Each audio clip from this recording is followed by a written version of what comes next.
दीदार हो दीदार हो। सर्वेश सर्वाधार का दीदार हो दीदार हो। सर्वेश सर्वाधार का दीदार हो दीदार हो। दीदार हो दीदार हो। दीदार हो दीदार। जय गुरुदेव। गुरुदेव।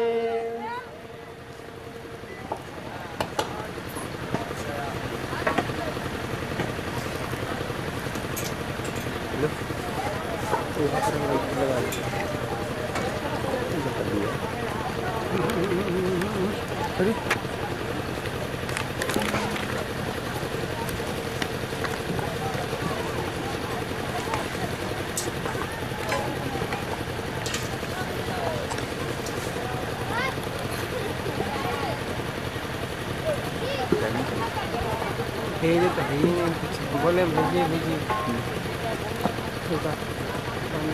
भेजिए कब कसम भेजिए मनीष भाई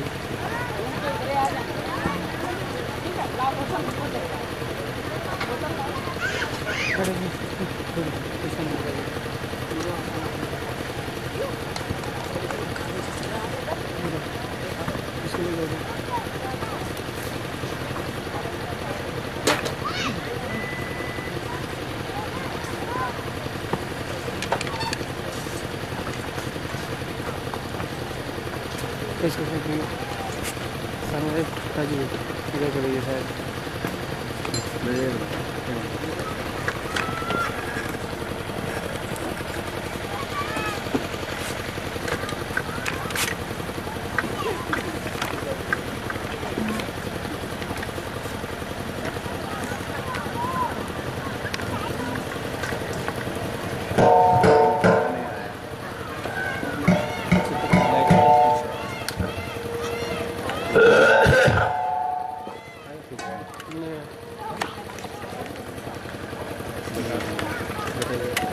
चलो सभी प्रेमी सेवा करो। सेवा का फल छूटने न पावे। ये समय बार बार नहीं मिले। जो समय मिला है ये परमार्थी संधान सेवा का, ये बार बार नहीं मिलेगा, क्योंकि आगे का समय बहुत खराब है। उस खराब समय में बचना बचाना बड़ा मुश्किल हो जाए। इसलिए आपको बचाने के लिए, इस सेवा का लाभ देने के लिए ये समय निश्चय निर्धारित किया गया और बड़ी जोरदारी के साथ ये लगातार चल रहा है और चलता रहेगा। ये परमार्थी सम्मान सेवा जो जीवन रक्षक गुरु पूजा महान पावन पर्व होने जा रहा है 19 जुलाई से, और इसके बाद तुरंत जीवों की रक्षा के लिए साधना शिविर का आयोजन किया जाए। 1 महीने की साधना शिविर कि आप साधना कैसे करें। सुबह नाम की साधना और इसके बाद सत्संग और इसके बाद सेवा, ये तीनों काम चलेंगे। साधना शिविर में आपके तीनों काम भजन, सेवा और सत्संग सब चलेगा। मुझे विचार करना चाहिए इतनी ये जल्दबाजी क्यों की जा रही। जो उस खराब समय से आपको बचा लिया था, आने वाली भारी मुसीबतों से आपको बचा लिया जाए। जो भारी मुसीबत आ रही वो सर्दी जुकाम बुखार में कट जाएगा और आपको भारी मुसीबत से बचा लिया जाए। जिनकी मृत्यु होनी है तो कोई हाथ टूट गया, पैर टूट गया, क्योंकि वह पाप का किया हुआ कर्म है। उस कर्म को सहज करने के लिए तो थोड़ा सा निमित्त मात्र तो आपको भुगतान करना पड़े, लेकिन जीवात्मा की रक्षा हो जाए, इसी को संभाल कहते। तो तुम अभी संभाल की बात समझते नहीं हो। तुम चाहते हो बिल्कुल कुछ ना हो। अगर तुमने बिल्कुल कुछ न किया होता तो बिल्कुल नहीं होता, लेकिन इतना किया है, अगर तुम्हारा किया तुमको बता दिया जाए तो तुम यही कहोगे हम कभी पार ही नहीं जा सकते, हमको बहुत जन्म लग जाएंगे। तो ये छोटी मोटी दया जो इतना बड़ा काम, इतनी बड़ी सजा तुम्हारी थोड़े में निपटा दी जाए, तो लग के सेवा करो ताकि तुम्हारा पाप कर्मों का कर्जा उतर जाए। ये सेवा इसीलिए रखी गई, नहीं सेवा करा के भी कोई उतरा नहीं सकता। रुपए पैसे धन दौलत सामान देकर भी कोई नहीं उतरा सकता। और तुम्हारा ये मिट्टी से ही काम बन रहा, जिसको दुनिया को लोग समझ ही नहीं पाएंगे, वो देखते रह जाएंगे, तुम्हारा काम बन जाएगा। जितनी देर करो लगन के साथ, ये मत देखो कोई करता कि नहीं करता। वो नहीं करेगा तो उसको कुछ नहीं मिलेगा, लेकिन तुम तो अपना करो। तुमको इसका फल लेना है तो तुम्हें करना चाहिए। जिनको अगर कई बार अभी आना जन्म लेना उनकी समझ में नहीं आए, वही इधर उधर बैठ के समय निकाल रहे हैं, लेकिन बाद में पछताना पड़ेगा।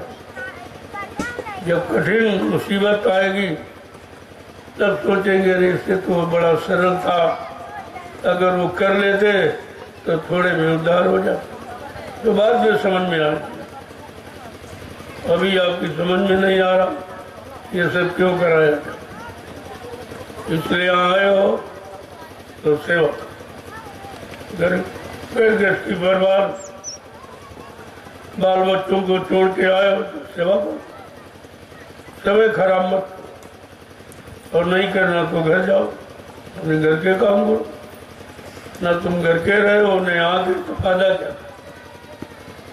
ना हर बजे न घर सुख पाए, और बेटा ब्याह गई दुई माते प्यारे एको नहीं। हमारा तो कुछ भी नहीं हो रहा, घर में भी काम नहीं किया, यहाँ बक्के और यहाँ भी बैठे, तो फिर फायदा क्या। रहने का कोई मतलब नहीं है। ऐसे तो आने जाने से बहुत लोग आ रहे हैं जा रहे हैं, लेकिन यहाँ लाभ सेवा करके मिलेगा। ऐसे ही मुफ्त में लाभ नहीं दिया जाता। जो भी आपको सेवा मिल जाए छोटी मोटी, उसी को तुम्हें समझना चाहिए कि हमारा इतना ही सौभाग्य, या मेरे भाग में इतनी ही सेवा, और क्या उसी से तुम्हारा काम हो जाए। तो जरूरी नहीं है, वो तो कर्मानुसार, जैसे जिसने कर्म किए हैं उसको उतनी सेवा करनी पड़ेगी, और उतने से भी काम हो जाए तो बहुत बड़ी बात। और कहीं आप चले जाओ ना तो ये सेवा कोई करा पाएगा, ना इस सेवा का लाभ कोई दे पाएगा, ना इस सेवा से कर्मों की अदायगी कोई करा सकता। ये सबके बस की बात नहीं है।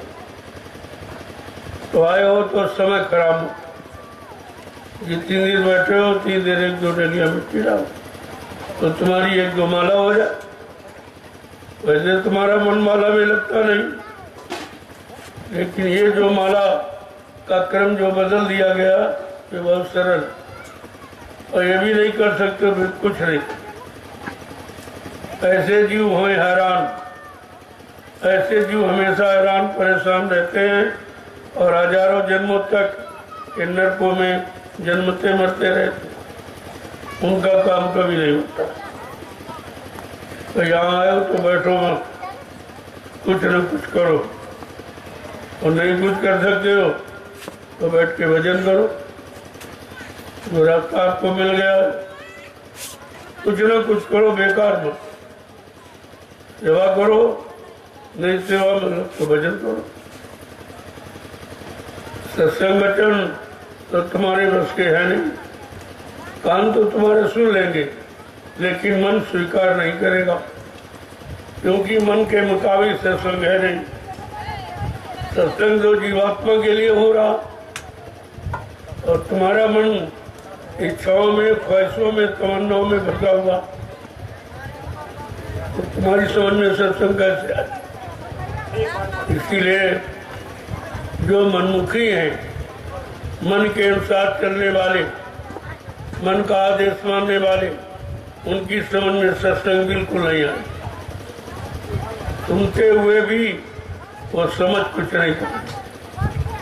जब समझ नहीं पाएंगे तो कर नहीं पाएंगे, कर नहीं पाएंगे तो उसका लाभ नहीं प्राप्त कर पाएंगे। इसलिए जीवों के लिए ये सरल करके रखा गया, इससे सरल कुछ नहीं। जब तक बैठे हो तब तक डलिया मिट्टी डालो, तो 10 माला तो कम से कम हो जाएगी। वैसे कहा जाए 10 माला आप नहीं कर सकते, तुम्हारा मन ही नहीं लगेगा, कहीं सो जाओगे, कहीं मन भाग जाएगा, माला नहीं करने देगा। लेकिन ये माला जो आपको बताई जा रही, कराई, तो बहुत सरल है, सभी लोगों से। इस माला में न नींद आएगी, न मन इधर उधर जाएगा, दोनों काम आपके बन जाएंगे। इस मन को कंट्रोल, नियंत्रण करने के लिए लोगों ने कितने यत्न किए। कोई जंगल में चला गया, तपस्या करने लगा, कोई गुफाओं में बैठ गया, छिप गया, कोई बोना नहीं कर रहा, कोई कपड़े नहीं पहना, ये सब कुछ आपने किया, लेकिन मन कंट्रोल में नहीं। तो कम से कम ये सोचो, ये कितना सरल है, ये मिट्टी नहीं है, ये तुम अपने मन को कंट्रोल, नियंत्रण कर, ये कितना बड़ा काम आपका हो रहा। क्योंकि बड़े बड़े ऋषि मुनि हार गए, इस मन को कंट्रोल, नियंत्रण में नहीं कर पाए, और उनको भी मन ने गिरा दिया, वो भी बिगड़। तो मन को ठीक करने की आदत बनाओ, मन को बिगाड़ने की आदत मत बनाओ, ठीक करने। और मन ठीक इससे होगा नहीं। जो तुमने आज तक पूजा है, पाठ है, तीर्थ है, व्रत है, हवन है, जब कभी यह गंगा स्नान किया, क्या इससे किसी का मन ठीक हुआ? मन शांत हुआ, मन भोगों से अलग हुआ, मन से काम, क्रोध, लोभ, मोह, अहंकार ये हटे मत, सबने और घेर लिया। ये पूजा पाठ मन के कंट्रोल, नियंत्रण नहीं कर पाई, तो जीवात्मा का काम क्या करी? यही तो विचार करना चाहिए, लेकिन ये विचारने विषय किसी का है नहीं। किसी ने कभी ऐसा विचार किया ही नहीं कि हमें क्या करना चाहिए, क्या नहीं करना चाहिए, कौन सा काम करने से हमारा मन कंट्रोल, नियंत्रण में होगा, और कौन सा काम करने से नहीं होगा। और तुमने किया फिर भी नहीं समझा कि कितना पूजा पाठ, तीर्थ व्रत, दान, हवन, जब तक गंगा स्नान किया, श्रम, समय, पूंजी और जीवन सब आपने नष्ट कर दिया, लेकिन मन कंट्रोल में नहीं। तो फिर इस पूजा का मतलब क्या हुआ? इस पूजा का लाभ क्या हुआ? क्या इस पर कभी आप विचार करते हैं? हाँ? क्योंकि इसके बारे में किसी ने आपको बताया नहीं, वो जानकार मिले नहीं जो जीवात्मा के बारे में तुम्हें जानकारी देते और तुम्हारी जीवात्मा का काम करा देते। ऐसे तो आपको मिले नहीं। वो है संत महात्मा जो जीवात्मा के बारे में जानते हैं, लेकिन ऋषि मुनि, योगी, ब्रह्मचारी और तारी शक्तियां, ज्ञानी, ध्यानी ये आत्मा के ये आत्मा के बारे में कुछ नहीं, और ना इन्होंने अपनी आत्मा का कल्याण कर पाया। जैसे तुम हो वैसे ही है, और तुम इन्हीं की पूजा करते रहे, और पूजा कर जितनी की उसने कुछ दिया नहीं। आपको मिले नहीं तो देते कौन? तुमने अपने मन से हट से जो पूजा की है, बाकी मिला नहीं कोई, न कोई देवी, न देवता, न भगवान, न खुदा, कोई नहीं मिला। तो फिर पूजा का मतलब क्या? पूजा से केवल शरीर इंद्रियों के भोग मिलते हैं, जो रोग का कारण है, और भजन से भगवान मिलता, परमात्मा मिलता, प्रभु मिलता। तो आपको निर्णय लेना चाहिए कि हमें प्रभु परमात्मा से मिलना या संसार के भोगों से मिलना। कि जब निर्णय लोगे तभी तो कुछ समझ में आएगा। तो सत्संग में भौतिक आध्यात्मिक दोनों चर्चा आपके सामने रखी जाए, और कहा जाता भाई जिसको चाहो उसको ले लो, चाहे दोनों कर लो चाहे एक कर लो। जब करोगे तो अनुभव हो जाएगा। लेकिन इतने दिन आप भौतिक जगत के साधनों में फंसे रहे, करते रहे, तो आपको मिला क्या? ये कभी आपने विचार नहीं किया कि मिला तो कुछ नहीं। जो जीवन मिला था वो जीवन इसी में बर्बाद हो गया, इन्हीं भोगों में चला गया, मिला कुछ नहीं। तो जीवन तो अमूल्य है, जीवन की कोई कीमत यहाँ नहीं है, और उसको आपने ऐसे ही बर्बाद कर दिया धोखे में। यही चीज आपको समझनी चाहिए। जब तक समझोगे नहीं तब तक आपकी समझ में नहीं आएगा हमें करना क्या। क्योंकि हर युग की साधना अलग है, सतयुग की अलग है, त्रेता की अलग है, द्वापर की अलग, और कलयुग की सबसे अलग। कलयुग की साधना के लिए रामचरितमानस का उत्तरकांड पढ़िए तो आपको जानकारी मिल जाएगी कि हम कलयुग के जीवों को क्या करना चाहिए, कौन सी पूजा करनी चाहिए। गोस्वामी महाराज ने क्या लिखा? यही कलिकार न साधन दूजा, मन क्रम वचन गुरु पत्न।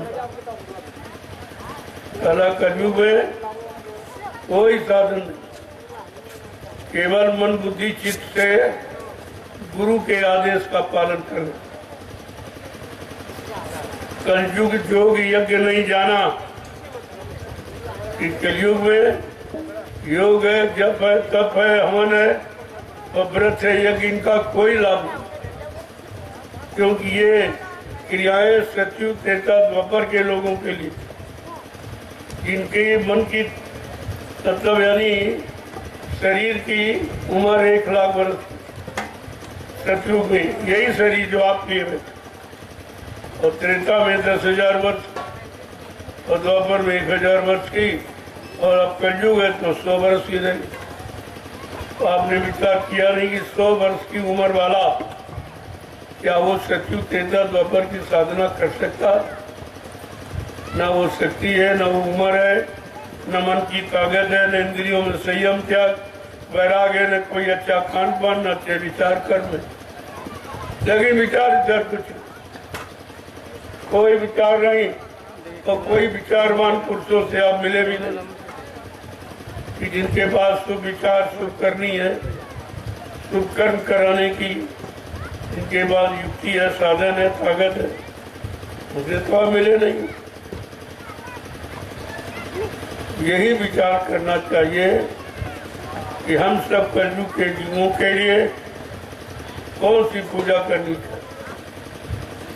क्योंकि हर युग में भगवान का अलग अलग नाम आया। जब सतयुग था धरती पर तब हरि नाम आया, वो योगियों ने जगाया था। जब इसी धरती पर त्रेता आया तो ऋषि मुनियों ने राम नाम जगाया।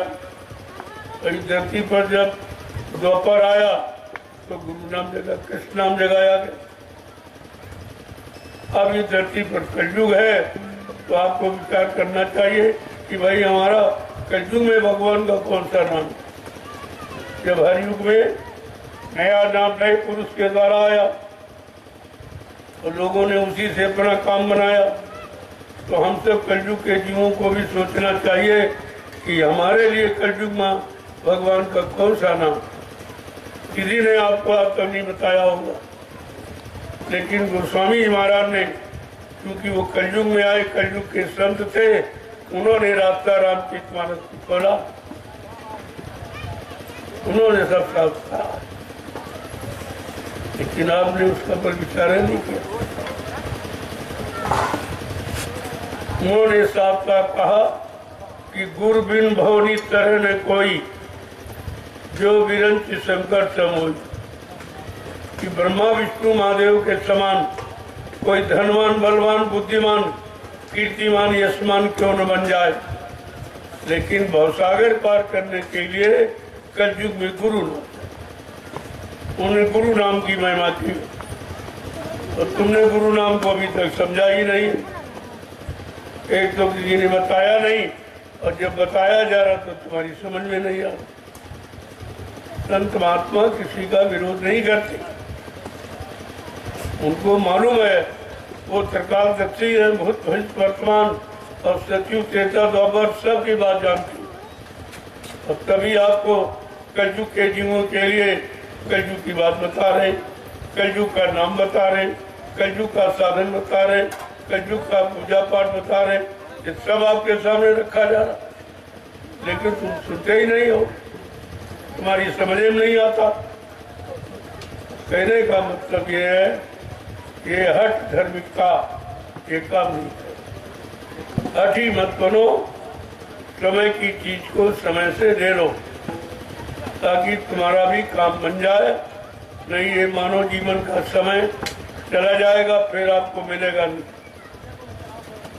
जो तुम सोचते होगे कि अपनी बार मिल गया फिर मिल जाएगा, तो गोस्वामी महाराज ने स्पष्ट कह दिया, स्पष्ट रूप से कह दिया, ये बार बार नहीं मिलता। सबहु करी करुणा नरदेही और देव ईश बिन हेतु सनेही। कभी कभी करुणा निधान कृपा दया मेहरबानी करके ये मानो अनमोल मंदिर हमें आपको दे देता है कि जाओ अब की बार किसी संत महात्मा से मिल करके अपने जीवात्मा के घर का रास्ता पूछ लेना, उनके पास रास्ता, क्योंकि जहाँ से संत आते वहीं से आपकी जीवात्मा आई, उनको ये पूरा भेदभाव, वो मिल जाएंगे, रास्ता मिल जाएगा, आप घर पहुंच जाएंगे, तो हमेशा का रोना धोना और जन्मना मरना ये सब आपको खत्म हो जाएगा। लेकिन बात समझोगे तब, जले से काम नहीं बनेगा। एक ही चीज को बड़ी बारीकी ढंग से समझने का प्रयास करो, ये चीज आपको कहीं नहीं मिलेगी। किताबों वाली बात नहीं है, ये करने के बाद जो अनुभव होता है, जो लाभ मिलता है, तो आपके सामने रखा है कि आप भी ऐसी करनी करो कि तुम्हारा भी काम हो। एक बार अगर करनी समझ ली तो हमेशा के लिए आपका ये काम ही खत्म, कोई काम नहीं बिगड़ेगा। लेकिन समझोगे नहीं तो कभी बन नहीं पाएगा। बिना समझे बिना किए तो ये काम होने वाला है। और आपसे कराया भी जा रहा, जब आपने समझ नहीं पाया और सुन के याद नहीं कर पाया, भूल गए, तब का इनको बताने का लाभ नहीं है, इनको कराने का लाभ। इनको ऐसी करनी कराओ कि मन का आपका खोए, तब मन का घमंड खत्म हो जाए और मन ये शांत हो जाए और विषय भोगों से वापिस लौट आए। चाहे अपनी शक्ति बर्बाद कर रहा और शक्ति बच जाएगी तो भक्ति हो जाएगी, और भक्ति हो जाएगी तो मुक्ति मिल जाएगी। ऐसे मुक्ति नहीं मिलती गाने बजाने से, मुक्ति का विषय तो भक्ति से, और तुम भक्ति समझते नहीं हो। जब सबरी के आश्रम में मर्यादा पुरुषोत्तम भगवान राम गए तो सबरी की प्रेमा भक्ति देखकर बड़े खुश हुए। उसका अटूट प्रेम देखकर बहुत खुश। जब खुश हो गए कुछ दिन रहे, फिर वहां से विदाई मांगने लगे कि हमको जाने का हुक्म दो। देखो अपने भक्त से आदेश मांगे। जिस भक्त के प्रेम बंधन में बन जाते फिर खुद आदेश मांगते। कहा कि हमको चलने का आदेश दो, हमें अभी आगे बहुत लोगों से मिला। तो कहा मैं तुम्हारी प्रेमा भक्ति से खुश हूँ। और फिर सबरी को खुश होकर भक्ति का यानी पूरा रास्ता बताया कि कितने प्रकार की भक्ति होती। कहते 9। किसी 9धा भक्ति करके रामचरितमानस के उत्तरकांड में वर्णन किया। अब आपको ये सुनना चाहिए कि 9 भक्ति में पहली भक्ति कौन है? प्रथम भक्ति संतन कर संगा और दूसर रथ मन कथा प्रसंगा। पहली भक्ति कहते हैं संतों का साथ, संतों की शरण में जाना, उनके सत्संग अमूलक वचनों को सुनना और धीरे धीरे एक एक वचन अपने जीवन में उतारना। का ये पहली भक्ति। भगवान ने कहा भाई पहली भक्ति तो संतों का साथ, कहा मेरी भक्ति तो दूसरी भक्ति, पहली नहीं।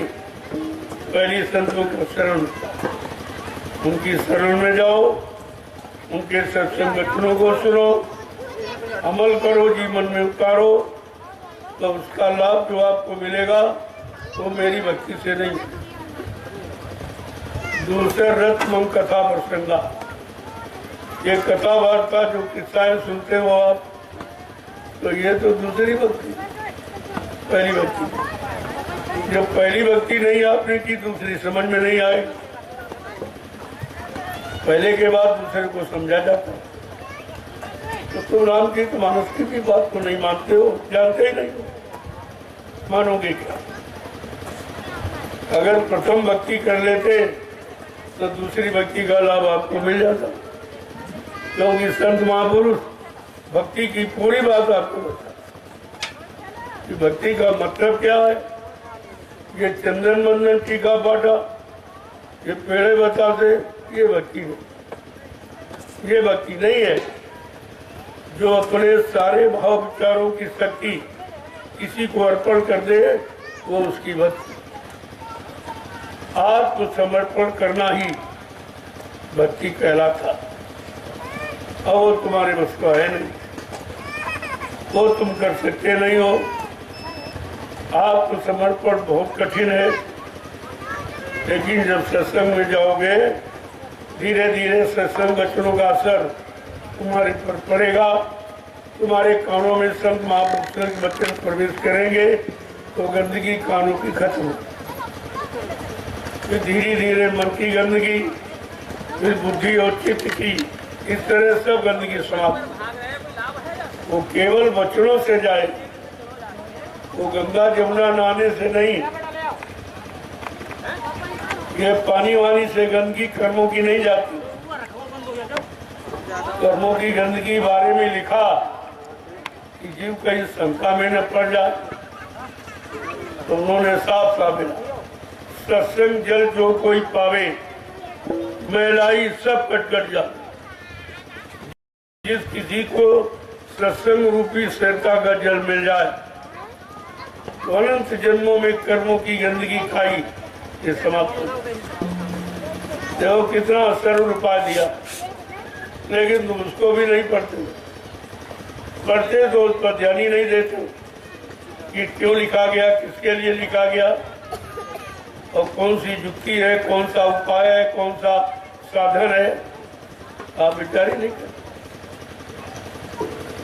सब लिखा पढ़ी तुम्हारे घर में रखी है, और लगभग 550 वर्ष पहले से जो रामचरितमानस के रूप में हर हिंदू के घर में लिखवा के रखवा दी कि कोई ये न कह सके कि हमको मालूम है, लेकिन आपने उसको भी नहीं जाना। जो 550 वर्ष से तुम्हारे घर में लिखी रखी उसके बारे में भी तुम कुछ नहीं जानते। ये पढ़ना बांटना, ये गाना बजाना, ये जानकारी नहीं है। जानकारी उसको कहते हैं कि जब बच्चों को अपने जीवन में उतारो और कार्य रूप में परिणित करो, तब उसका जो लाभ मिलेगा वो जानकारी। और वो ही जानकारी जरूरी है। तो बिना सत्संग के तो कुछ होगा नहीं। साफ साफ गोस्वामी महाराज लिख दिया, कोई कितनी पूजा पाठ, ये जड़ पूजा, ये अक्षर कागज कैलेंडर पूजा कितनी कर डालो, लेकिन बगैर चेतन ज्ञान के चेतना नहीं आएगी, जागरूकता नहीं आएगी, प्रेरणा नहीं आएगी। ये हमेशा ध्यान में रखना चाहिए। आपने तो ये कुछ किया ही नहीं अभी, इसीलिए अभी सत्संग सुनाने की तैयारी की जा रही है। ये सत्संग सुनाया नहीं जा रहा, उसकी तैयारी कि आप सत्संग को कैसे अमल में लाएंगे, संत वचनों को अपने जीवन में कैसे उतारेंगे और फिर उनका दैनिक जीवन में कैसे लाभ प्राप्त करेंगे। कहने का मतलब ये बगैर करनी के कुछ, और संत मत की करनी भौतिक जगत की करनी से बहुत अलग है। संत मत की करनी कहती है, करनी करो मार मंडालो, इंद्रिय भोग विचारो और इतना काम करो तुम अपनी, फिर आगे की सतगुर जानी। इतना काम आपको करना पड़ेगा शरीर, क्योंकि आपने शरीर को भोगों में लगाया है, भोगों में फंसाया है, मन का कहना मानकर। तो ये तो काम आपको करना ही पड़ेगा। जब नहीं कर पाओ तो महापुरुष जो आदेश दे उसको करो, उससे तुम्हारा काम ये सरल कर देंगे। क्योंकि ये बस की बात तो जीव के नहीं है, तो जीव ये कर सके, लेकिन कराने वाला और उसके आदेश को मानो तो बहुत सरल करके करा देगा। ऐसे तो जीव नहीं करता। जब सतयुग त्रेता द्वापर के अच्छी उम्र वाले, अच्छे मन की ताकत वाले, इंद्रियों में संयम त्याग वैराग रखने वाले, अच्छा खान पान करने वाले, अच्छी संगसोबत में रहने वाले, अच्छे कर्म करने वालों ने नहीं पाया। ये कलयुग का गंदा, ये भोगी बिलासी जीव कैसे पा जाए? ये तो बहुत कठिन है। और इसी के लिए संत बधारे। इसकी बस की बात नहीं है कि बेचारा शक्तिहीन है, विवेकहीन है, बुद्धिहीन है, चरित्रहीन है, चलो इसका कुछ भला हो जाए। सब संतों का आगमन कलयुग में हुआ और उन्होंने ये सरल रास्ता नाम की कमाई, बिल्कुल सरल, काम करते रहो, नाम जपते रहो। देखो आप सेवा भी कर रहे हो और जबान आपकी खाली पड़ी, तो सारा स्वाद लेके उससे तो काम लो। शरीर से सेवा करो और जबान से प्रभु का नाम लो। जो कलयुग में प्रभु का नाम क्या? जय गुरुदेव। ये प्रभु का नाम, ये किसी आदमी इंसान कोई साधु महात्मा का नाम नहीं है, ये प्रभु का नाम। तो जवान से प्रभु का नाम उच्चारण करो और शरीर से सेवा करो, तुम्हारे दोनों काम हो रहे। सेवा से कर्जा उतर रहा और नाम का स्मरण करने से तुम्हारी है आध्यात्मिक शक्ति इकट्ठा हो। ये दोहरा लाभ है सेवा, एक तरह का नहीं, दोहरा लाभ आपको। तो समय मत कमाओ, एक एक मिनट जीवन का बहुत कीमती समय, पता नहीं कब समय खत्म हो जाए। अभी 3 लोग आए हो तो इनमें तमाम लोगों का शरीर नहीं रहेगा, वो दोबारा ये सेवा नहीं कर पाएंगे, सेवा का लाभ नहीं ले पाएंगे। तो इसीलिए आपसे कहा जा रहा, जो समय मिला है उसमें अपना काम बना लो, हो सकता तुमको दोबारा फिर मानव शरीर मिल जाए। इससे मिल सकता हो किसी क्रिया से, सेवा से मिल सकता। अगर सेवा की लगन तुम्हारी कुछ बच गई और वर्षों की पूंजी खत्म हो गई तो दोबारा आपको जन्म दे दिया जाएगा कि जाओ की बार किसी अच्छे सत्संगी शाकाहारी परिवार में तुम्हारा जन्म हो जाएगा और तुम बचपन से ही साधना में लग जाओ। ऐसे भी काम हो जाए। तो जब तक बच्चों को नहीं सुनोगे तो समझ में आपको कुछ, तो ये वचन आपको कहीं मिलेंगे नहीं, क्योंकि ये वचन कोई जानता नहीं। वो पुरानी घिसी पिटी किताबें लाखों वर्ष पुरानी वो सुनाई जाती है। अरे उससे भाई क्या होने वाला, 12 साल बाद तो बेदखल हो जाता और लाखों वर्ष हो गए, वो ज्ञान भी बेदखल हो गया। उससे आपका काम नहीं होगा। वो ज्ञान सतयुग के लोगों के लिए, त्रेता का ज्ञान त्रेता के लोगों के लिए, द्वापर का ज्ञान द्वापर के लोगों के लिए, और कलयुग का ज्ञान कलयुग के जीवों के लिए। लेकिन तुम जानकारी तो करो कि भाई कलयुग का ज्ञान है तो बड़ा सरल रखा। तो स्वामी जी महाराज ने अति कृपा दया मेहरबानी करके एकदम सरल कि कलयुग केवल नाम लहरा और सुमिर सुमिंदर उतरता। कलयुग में केवल नाम, बस यहीं पर आप अटक गए भटक गए। केवल शब्द का प्रयोग नहीं समझ पाए। केवल माने होता अकेला। तो अकेला नाम जब कलयुग में आएगा वो कलयुग के जीवों को लाभ। तो जितने नाम आपको बताए गए वो सब सहायक शक्तियों के साथ आए। ब्रह्मा सावित्री के साथ, विष्णु लक्ष्मी के साथ, शंकर जी पार्वती के साथ, राम सीता के साथ और कृष्ण राधा के साथ और देवता देवी के साथ। लेकिन गोस्वामी जी महाराज अगर ये नाम होते तो लिख देते कलयुग केवल राम आधारा, कलयुग केवल कृष्ण आधारा। ये तो उन्होंने लिखा नहीं, उन्होंने लिखा कलयुग केवल नाम आधारा। केवल माने अकेला नाम, ये गुरु अकेला ही नाम। आगे जय पीछे देव लगा दिया, आप शंका में आ गए तो भाई जय गुरुदेव नाम कहा। अरे जय तो सम्मान सूचक शब्द है, जय राम जय कृष्ण जय हनुमान जय शंकर के आगे आप लगाते। और देव माने आपको सब कुछ दे, बदले में कुछ न ले। देव माने देवता। ऐसा देवता कौन है जो आपसे कुछ नहीं लेता, आपको सब कुछ देता? कि आज तक समझ पाए हो? तुम्हारे यहाँ सब देवता देवता ही नहीं। सब लेने वाले, किसी को पेड़े चढ़ा रहे हो, किसी को बतासे चढ़ा रहे हो, किसी को दूध चढ़ा रहे हो, किसी को फल चढ़ा रहे हो। ये तो लेने वाला देवता और देने वाला देवता। तो दिया तो तुमने, तुम देवता, वो देवता है। इस बात को अभी तक लोग नहीं समझ पाए। अब भी वही इतना लिखने के बाद, सब जाने के बाद भी रामचरितमानस को फिर भी जीवों की जड़ता नहीं गई, अज्ञानता नहीं गई।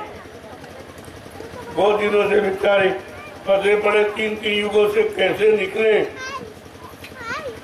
और निकलने का रास्ता संत महापुरुषों के बाद के अलावा किसी का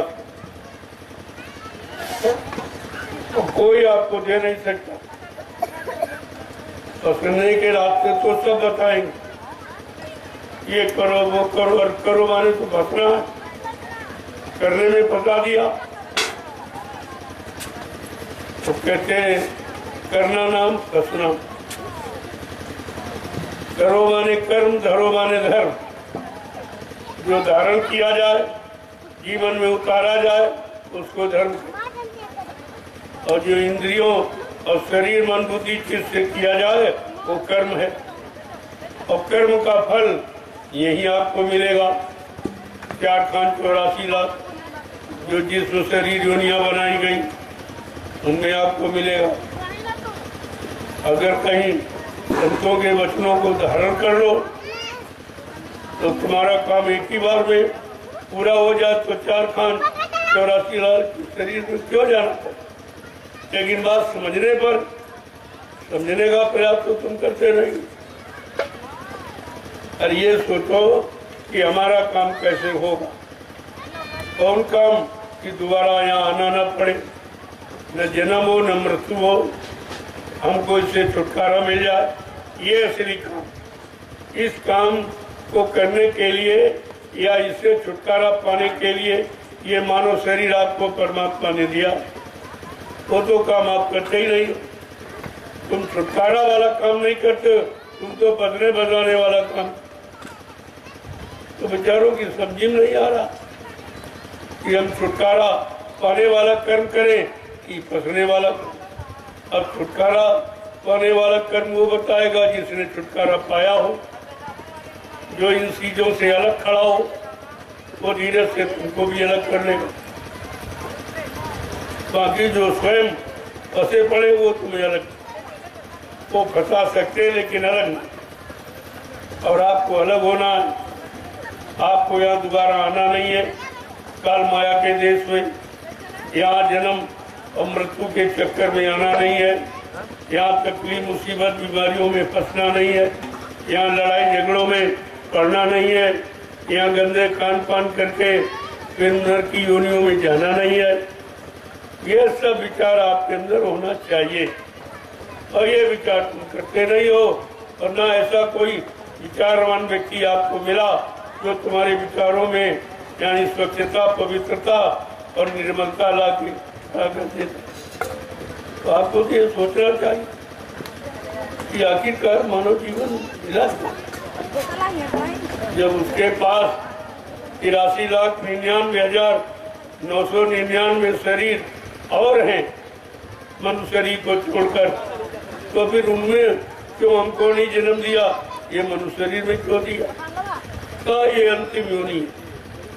ये 83,99,999 शरीरों से मुक्ति पाने वाली ये शरीर है मनुष्य। और तुम वही कर्म करते हो तो फिर उन्हें 83,99,999 शरीरों में बार बार जन्म होने, वही कर्म करते हो। उन्हीं शरीरों में जाने वाले, पैदा होने वाले, जन्म लेने वाले आप कर्म करते हो। आप निकलने वाला कर्म जानते ही नहीं हो, क्यों जिनके बाद गए वो खुद ही नहीं निकले, वो खुद ही नहीं मतलब यानी फंसे पड़े तो तुम्हें कैसे निकालेंगे। तो इसीलिए गोस्वामी महाराज ने कहा अगर ये सब जानना चाहते हो और बुद्धि में विवेक ज्ञान लाना चाहते हो तो क्या करो, बिन सत्संग विवेक न होई। बिना सत्संग, बिना संतों के वचनों के, उन वचनों का साथ किए, उन वचनों को जीवन में लागू किए, आपके बुद्धि में सच्चा विवेक ज्ञान नहीं आया। अरे इसी पढ़ लेते तभी आप जान जाते कि तो तुम्हारे घर में निगाह बड़ी रखी। फिर सत्संग विवेक न राम कृपा बन सुलभ न सोई और सठ सुधरई सत्संगत पाई। और जबरदस्ती किया, सठ माने अज्ञानता। ये अज्ञानता मूल ब्रह्म संदेह कैसे जाएगा बिना संतों के सत्संग के। ये तुम्हारा धर्म दूर कोई नहीं कर सकता। ये सब जानकारी आपको लेनी, लेकिन तुम तो सुनते ही नहीं महात्माओं की बात। संतों महात्माओं के पास जाना पसंद नहीं करते हो, उनके बच्चों को सुनना पसंद नहीं करते हो, उनसे मिलना जुलना ये तुम्हारा हो ही नहीं पाता। अभी तो कितना समय निकल गया जीवों के फल गए, कलयुग के भी 5,500 वर्ष निकल गए और संतों के या संतों को आए लगभग 750 वर्ष पूरे होने जाए। लेकिन इन 750 वर्षों में कितने लोग जागे, कितने लोगों ने अपना मानव जीवन सार्थक बना पाया, कितने लोगों ने संतों की शरण पकड़ी और अपनी विचारधारा सत्य में परिवर्तित कर दी। ये सोचना चाहिए, लेकिन सोचोगे तब कुविचार पहले ही प्रवेश कर गया तो शुभ विचार कैसे आए। जब तुम्हारा खान पान पहले बिगड़ गया तो विचार शुद्ध कैसे आएंगे? विचार शुद्ध नहीं आएंगे तो कर्म शुद्ध कैसे करोगे?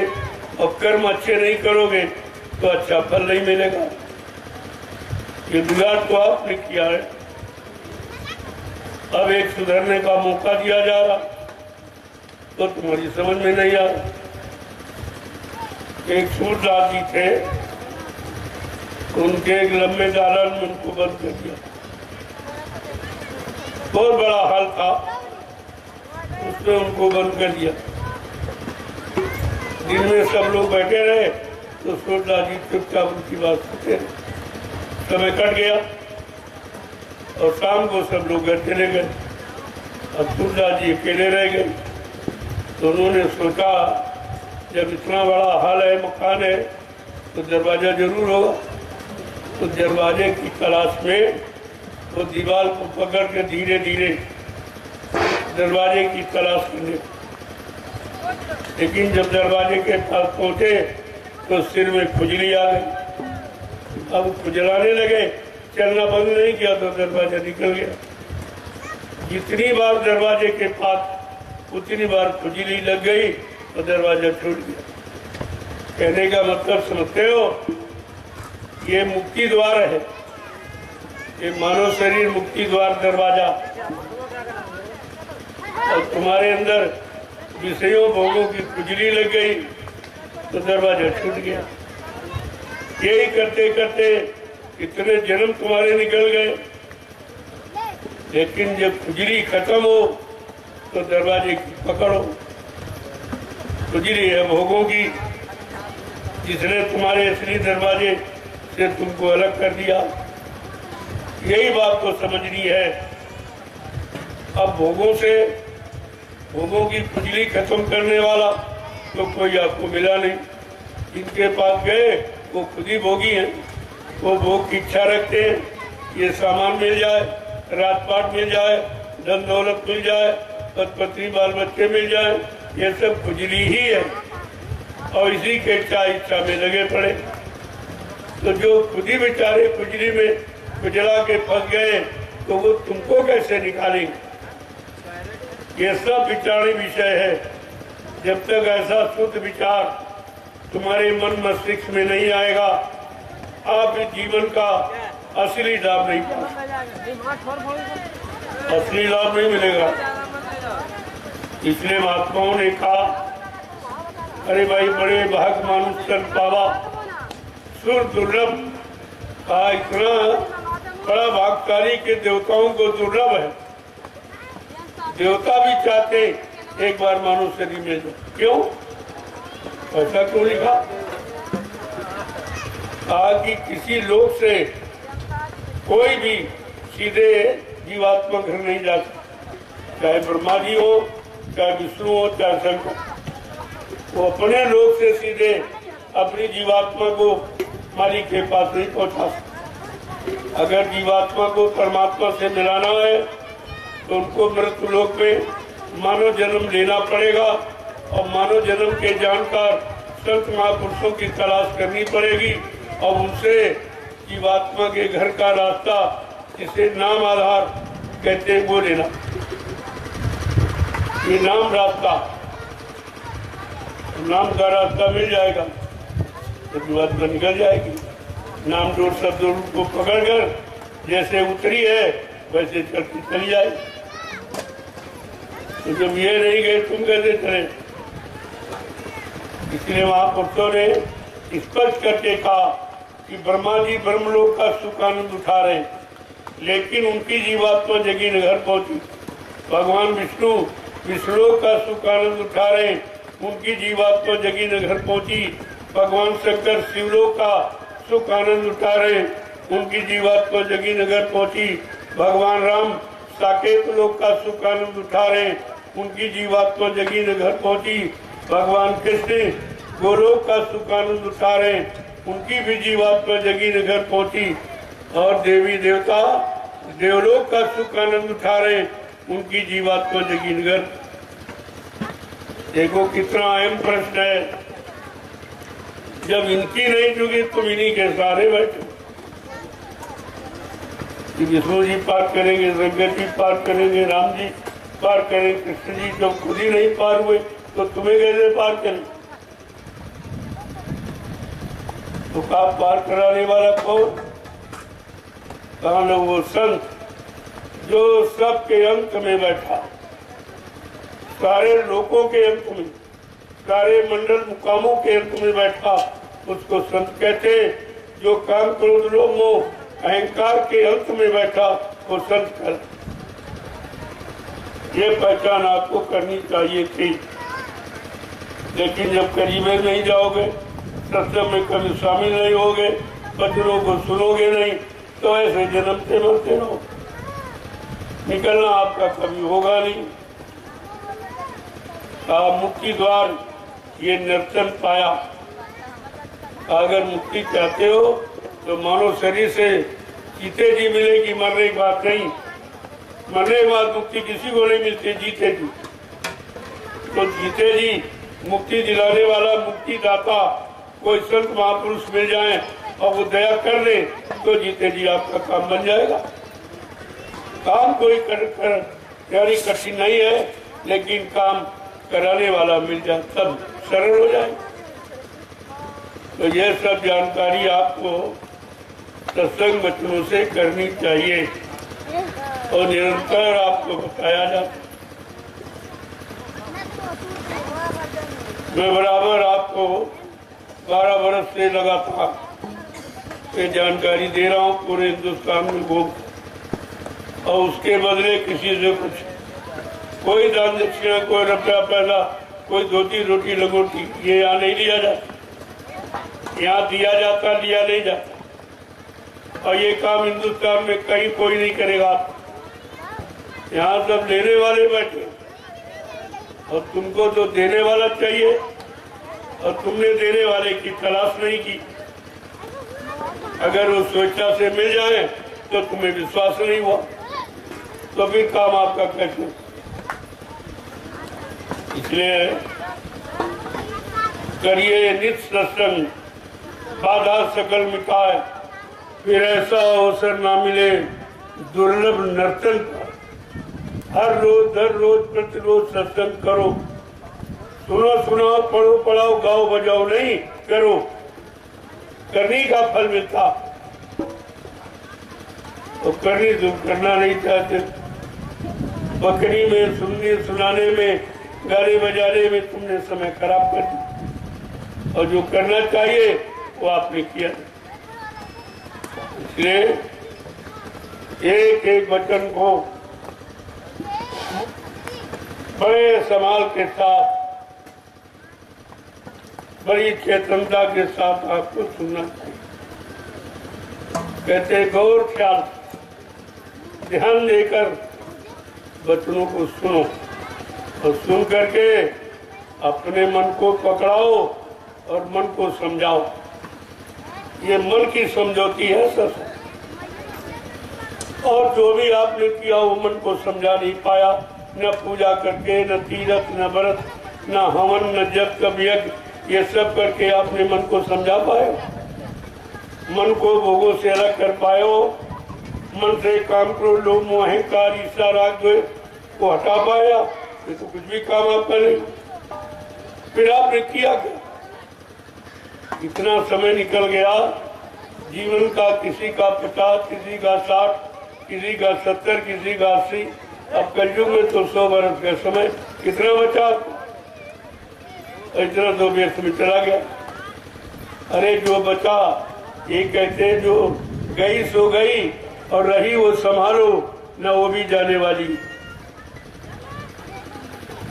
जो कुछ चली गई तो चली, चलो भूल में, अज्ञानता में, स्वार्थ में, लोभ में, लालच में, चलो गई सो गई।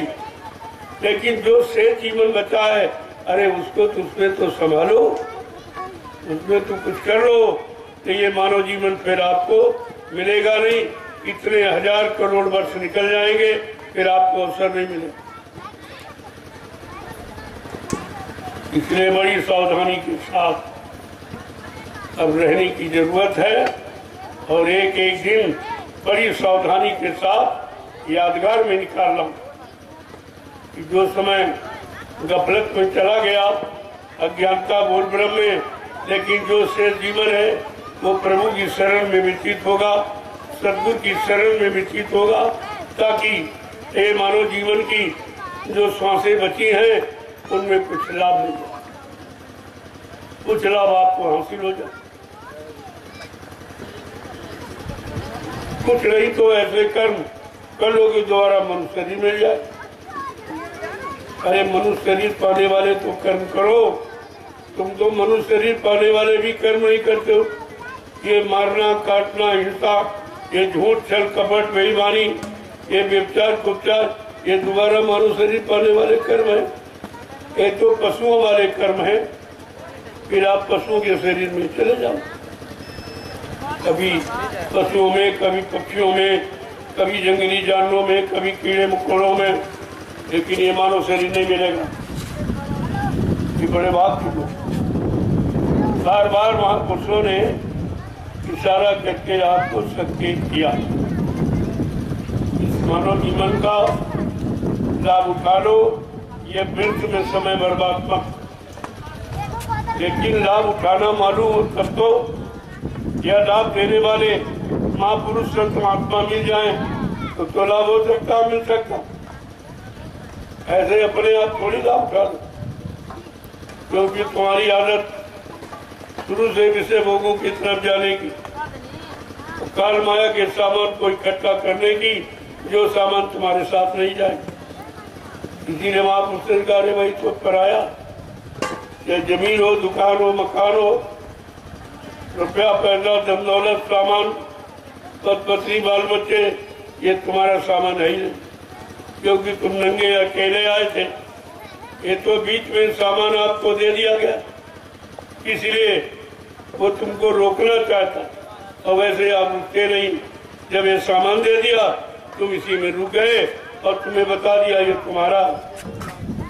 अब तुम हमारे तुम्हारे में फंस गए, ना यहाँ तुम्हारा कुछ है न तुम किसी के हो। इस बात को अभी तक नहीं समझ पाए। जब ये नहीं समझ पाए हो तुम्हारा यहाँ क्या है या तुम किसके हो या तुम्हारा कौन है, जब इतनी बात नहीं समझ पाए हो तो पढ़ाई लिखाई का मतलब क्या है? अपने को नहीं समझ पाए हो, तुम दूसरे को, देश दुनिया को क्या समझाओगे? यही समझाओगे जिनमें फंसे हो, कहीं उनको बताओ। तो इसलिए एक एक वचन को बड़े संभाल के साथ रखने की जरूरत है। ये रुपए, पैसे, सोने, चांदी, हीरे, जवाहरात से ज्यादा कीमती है संतों के वचन। ये मोल भी कहीं नहीं मिलेंगे आप। तो इसलिए बड़े श्रद्धा, सेवा भाव से, प्रेम से सत्संग वचनों को सुनना चाहिए और धीरे धीरे करके अपने मन को पकड़ना और मन को ठीक करना, मन को शुद्ध करना, मन का चिंतन ठीक करना, इसे भोगों से हटाना, काम, क्रोध, लोभ, मोह, अहंकार से इसको अलग करना, ये काम। इस काम के लिए मानव शरीर मिला। तो कितने लोग ये काम कर रहे हैं या कितने लोगों ने अपने आप को समझ पाया? ये सब करने की जरूरत। करोगे तब कुल लाभ मिलेगा। ये उन्हें सुनाने से नहीं, ये सुनाया इसलिए जा कि करो, ये नहीं कि सुनो फिर तुम सुनाने लगो। तो यहाँ यही हो रहा, एक ने किताब पढ़ी, दूसरा उनको सुनाने लगा, तीसरा आगे सुनाने लगा, चौथा सब कहा सुनी सुनी हो गई। करना कराना कोई नहीं बताता, सब कहा सुनी। और कहा सुनी माने झगड़ा होता। ये झगड़े का विषय तो आपने तैयार। सही अच्छी सच्ची बात बताओ तो उनकी समझ में नहीं आता, और समय निकल जाएगा फिर ये वचन आपको मिलेंगे। आपके ये जंगल में आपको मिले, फिर आपको आगे ये बस्ती मिलेगी। 400 किलोमीटर तुम दौड़ के जाओगे इन्हीं वचनों के लिए, तो महात्मा आगे निकल जाएंगे। फिर दौड़ोगे फिर आगे निकल जाएंगे। इन वचनों के लिए तरसोगे नहीं, तरसोगे ये वचन आपको नहीं मिला। आज समय है तो जानकारी आपको दी जा और जंगल में दी जा रही, क्योंकि जंगल में भी जीव जंतु, जब बस्ती के लोगों ने सुनना पसंद नहीं किया, गांव शहरों के लोगों ने सुनना नहीं पसंद किया, तो जंगल में ये पेड़ पौधे, इनमें भी जीवात्मा, और ये सब पाक साफ निर्मल पवित्र, ये कोई बुरा काम नहीं करते, कोई निंदा चुगली नहीं करते, कोई चोरी डकैती कत्ल बलात्कार नहीं करते, ये बिल्कुल पाक साफ निर्मल है। इन पेड़ों को सुनाया जाए। वायुमंडल में इतने जीव हैं, इतने बारीक, माइक्रोस्कोप से देखो आप तो करोड़ों जीव, उनमें भी जीवात्मा है। वो समय के कलयुग के नाम को वो भी सुनने के अधिकारी, मैं उनको सुना रहा हूँ। न तुम सुनो, नहीं तुम सुनोगे, सुनने वाले बहुत, मैं उनको सुना रहा हूँ। ऐसा नहीं है, वचन कभी व्यर्थ नहीं जाते, सुनने वाले हैं, उन्हें मालूम है, और वो सुन रहे, उन्हीं को सुनाया जा रहा, और तुम अगर लाभ लेना चाहो तो ले सकते हो। तो इसलिए एक एक वचन पर ध्यान। आज यहाँ अवसर क्यों दिया जा रहा? क्या कोई आदमी आज क्षेत्र का जानता था ये जंगल में ये होगा, इस भूमि को चौरस किया जाएगा, इस काम के लिए तैयार किया जाएगा, वो काम कब होगा किसी को नहीं मालूम, और कोई कर भी नहीं पाया। इतने सरकारें आई, इस जंगल को मैदान में तब्दील नहीं कर पाई, और कितने काश्तकार अपनी जमीन को बराबर नहीं कर पाए, एक दाना उत्पन्न नहीं कर पाए। आज जमीन का भी भाग जगह है, तो जंगल मैदान में परिवर्तित हो रहा, फिर भी अभी आपको मालूम नहीं है ये क्या तैयारी कहाँ की। ये सचिव की, जब लोग आएंगे, कोई जगह ऐसी नहीं है जहाँ पर शांति मिले, जहाँ पर सुकून मिले, जहाँ पर कोई अच्छी चर्चा हो। सब जगह स्वार्थ लोभ लालच की चर्चाएं हो रही, अब चाहिए चर्चा निस्वार्थ। ये निस्वार्थ की चर्चा का मैदान बनाया जाए। आगे आने वाले समय में मैं एक छोटा सा नमूना आपको भी जुलाई के महीने में जो जीवन रक्षक गुरु पूजा महान पावन पर्व होने जा रहा है, 88,000 ऋषियों की तपोभूमि इस नैमिषारण्य, उसमें एक छोटा सा नमूना आपको पेश किया जाए कि कितने लाख लोग जंगल में आते, और धीरे धीरे जैसे जैसे जब जमीन तैयार होती जाएगी तो लोग आते जाते रहे। मैं कोई अपने लिए थोड़ी कर रहा हूँ, आने वाले लोगों, और हिंदुस्तान में कहीं ऐसी जमीन नहीं जहाँ पर 88,000 ऋषियों ने मिलकर तपस्या करके भूमि को पावन पवित्र बनाया हो। ये नैमिषारण्य ही, और तुम रह रहे हो, तुम कुछ नहीं जान रहे, तुम सब गंदा खान पान और गंदे कर्म करके और सब गंवा दिया। तुम जब जीवन गंवा दिया जो सबसे कीमती है और तुम्हारे पास बचा ही, आज इस भूमि का समय, इसका समय जा गया है। ये जंगल से मैदान में परिवर्तित हो रही, जहाँ एक भी आदमी आने में डरता था, मैं 20 लाख आदमी यहाँ इकट्ठा कर दूंगा। अभी गुरु पूर्णिमा में एक छोटा सा नमूना पेश करूंगा, आप उसको देखकर समझ जाइए। जैसे जैसे जमीन तैयार होती जाएगी, आने वालों की संख्या बढ़ती जाएगी, और तुम्हारे सामने करके दिखाया जाए, और ये कोई नहीं कर सकता, कोई राजा और कोई महात्मा ये काम नहीं कर। तो यहाँ होने जा रहा, इतनी बड़ी भीड़ कोई एकत्र नहीं कर सकता। जंगल में, बस्ती में तो लोग कर सकते, लेकिन जहाँ रेल मोटर का कोई साधन, एक बियाबान जंगल है, जहाँ कोई बात में हजार बाजार नजदीक में कोई गांव नहीं, शहर नहीं है, ऐसे जंगल में इतने लाख लोगों को इकट्ठा करना ये सबके बस की बात नहीं है। यही से आपको समझ लेना चाहिए कि परिवर्तन बिल्कुल कगार पर आपको करके दिखाया जा रहा है। अब आपको ये लाभ मिल रहा है तो आप उसको बराबर करें।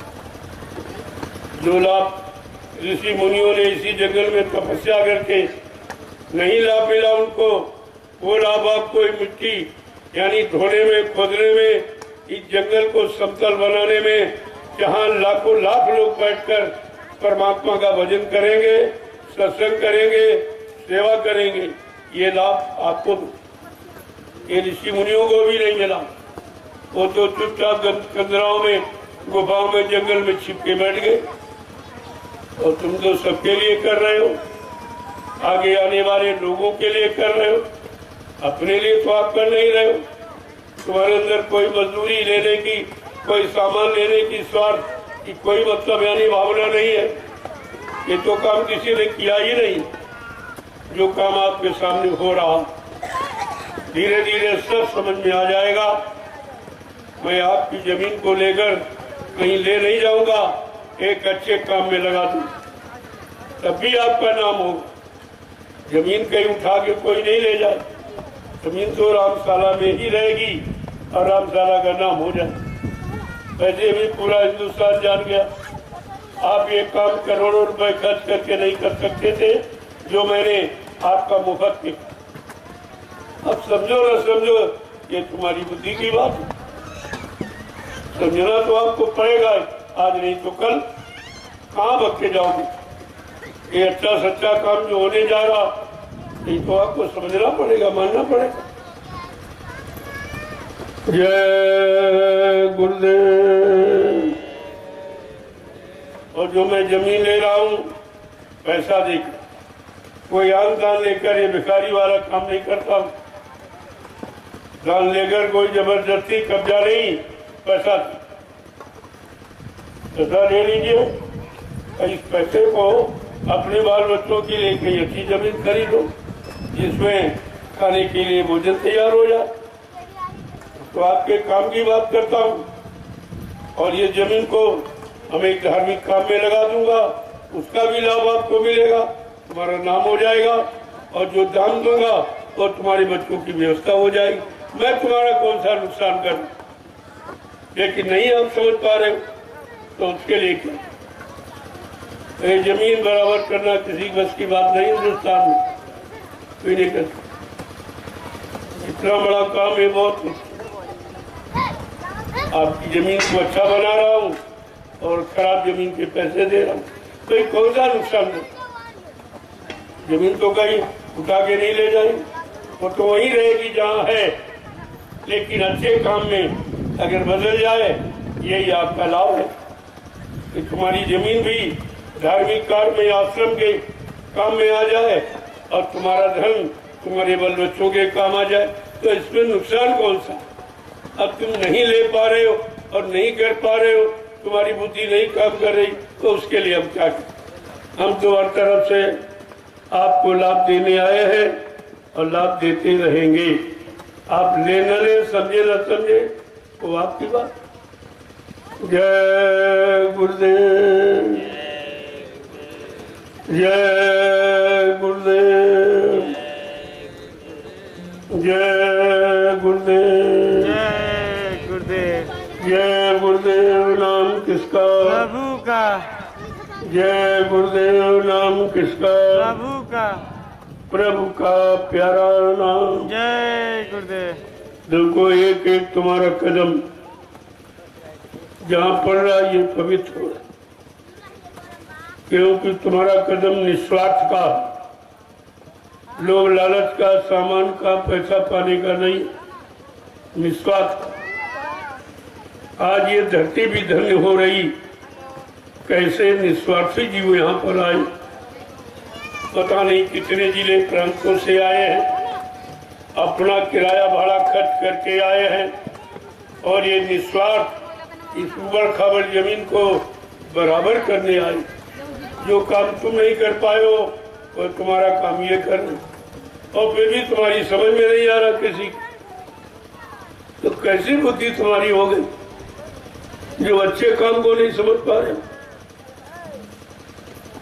तो इसलिए जो समय से जाग जाता है, चेत जाता अपना काम बनाने। जिन्होंने जमीन दी है मैंने उनका नाम कर दिया। मैं कोई अपने नाम तो खरीदता नहीं, मेरे नाम 1 इंच भी जमीन। आप समझ लीजिए इतनी बड़ी मेहनत क्यों कर रहा हूं। इसी से आपको समझ लेना चाहिए, अर्थ लगा लेना चाहिए। बगैर स्वार्थ के आदमी कदम नहीं दे रहा कर दूं, लेकिन मेरा कोई स्वार्थ नहीं, मेरा केवल काम से लगाओ, बाकी जमीन से लगाओ, अच्छे काम को करने का लगाओ।